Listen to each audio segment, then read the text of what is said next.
So, just that we're 100% crystal clear on this, Apple can call the next iPhone pretty much anything they want. iPhone 12s, iPhone 13, sure. iPhone 20, iPhone 2021, why not? iPhone Baker's Dozen, no. Hard no. But iPhone Extreme? Okay, fine. iPhone Mother of Dragons? Come at me. The only real question here is this: what will they call it? Sponsored by CuriosityStream with Nebula. Real quick, to get your questions answered, hit that subscribe button and bell so you can join me in the comments for the first hour after every video goes live, and we can chat. Now, you know all those videos, the ones where the voiceover says, before I give you that information you actually clicked on, I'm gonna have to pad this out with just a bunch of useless background fill first, and I just yell, "Not today, Satan"?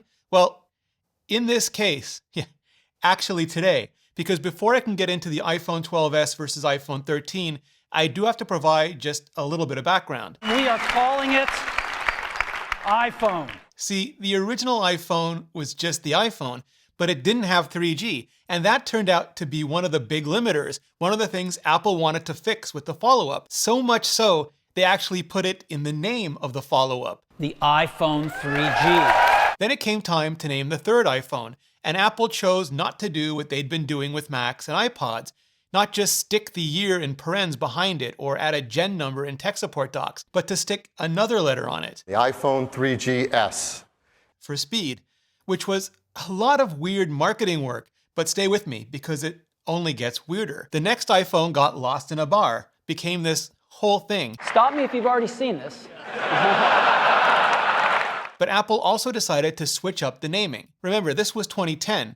If they'd stuck to radio names, we'd only have gotten the iPhone 4G in 2012 and the iPhone 5G in 2020. So even though there was never a Mac 4, never an iPod 4, it was a major update and the fourth new iPhone. So they called it iPhone 4. The next version fixed the antenna, improved the camera and chipset, but not much else. So Apple decided to just once again add the S. iPhone 4S. And that pattern continued. iPhone 5. iPhone 5S. iPhone 6. iPhone 6S.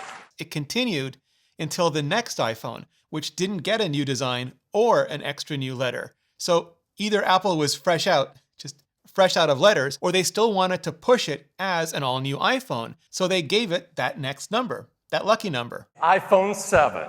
But the pattern break didn't stop there, because after that, Apple had the next iPhone ready to go, like they always do. But that year, 2017, they also had the next iPhone ready to go as well, the one that was getting the redesign. Now, Apple could have abandoned numbers entirely. They abandoned them on the iPad after the iPad 2, and again, after the iPad Air 2, but they obviously didn't want to. And we'll get to how exactly just all of that plays out this year in a hot minute. But sure, they could have gone with the iPhone 7S, but that special next iPhone wasn't going to be ready just quite on time. So they really wanted to push the regular next iPhone in the meantime, and they figured they could best do that by again going with a full-on new number. So iPhone 8.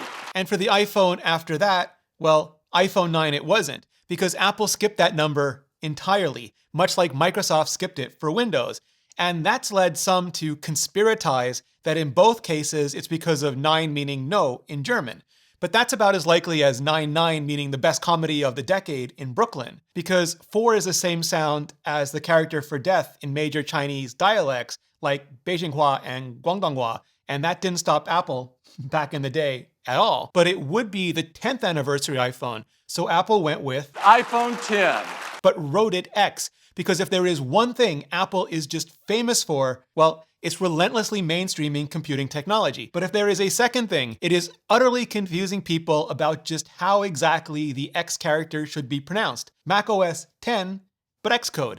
iPhone 10, but the A12X processor. $1 trillion company, can't afford any consistency. Also, S, because just when you thought it was out, Apple pulled it back in. Sorta. See, the fancy modern iPhone 10 was replaced with iPhone 10s. which, yeah, is pronounced like tennis, not like XS. But the regular old iPhone 8 wasn't replaced with a regular new iPhone 8S, or even a late, unlamented iPhone 9. No, it was replaced with a slightly less fancy, almost as modern iPhone 10R. where the X was 10, but the R was, I don't know, race cars. I give up. Learned Apple nomenclature helplessness. And I wasn't alone. So Apple didn't even try to go to the iPhone XI. They reverted back to decimals. Hard. And they didn't just revert, they also reset. So the iPhone XR was replaced with The iPhone 11. and the iPhone XS was replaced with The iPhone 11 Pro. which once again lent on that same kind of marketing descriptor Apple had been using with the Mac and,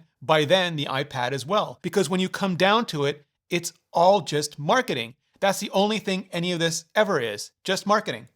All the way down. But they didn't reset fully, not fully at all, because just this last year, we didn't get an iPhone 11s. No, we got another redesign and another new number. iPhone 12. And that brings us to now, today, and the next iPhone, again. And debates about whether Apple's gonna position it as the iPhone 13 or, quote unquote, just the iPhone 12s. And I say debates, plural, because some people believe Apple will just honor the superstitions and never name any iPhone 13, like many buildings just don't have a 13th floor. Others that Apple will once again want to use the S to just properly set expectations for a phone with the same design but better internals, including a better version of new radio technology and the introduction of a new biometric fingerprint identity scanner, just like they did almost a decade ago with the iPhone 5S. And I've got a whole entire video explaining how and why Touch ID is coming back. Link in the description. But,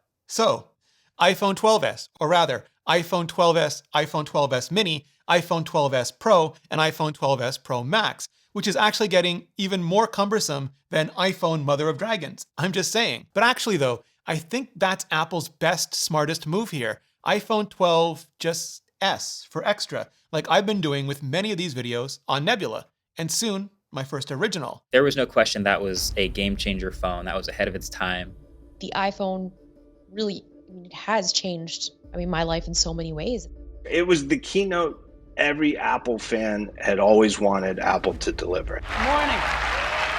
We're going to make some history together today. Exclusively on Nebula, where you can also find exclusive bonus content and extended, full versions of many of my videos and ad-free versions of all of them. So if you sign up at curiositystream.com/Ritchie, not only will you get CuriosityStream and the absolute best documentaries on the internet, you'll also get Nebula for free. And because CuriosityStream has just extended their special holiday offer, it's over 40% off. That's less than $12 a year and just an even better best deal in streaming. But it's not gonna last long, so click the link in the description and get CuriosityStream for over 40% off and Nebula for free, or go to curiositystream.com/Ritchie. It's a great way to support this channel and educational content directly for less than $12 a year. Just click the link in the description or go to curiositystream.com/Ritchie. And clicking on that link really helps out this channel. For more, much more on the iPhone 13 or iPhone 12s, just click on the playlist above. I'm previewing and explaining every single new feature so you'll know what to buy and when. Just click on that playlist and I'll see you in the next video.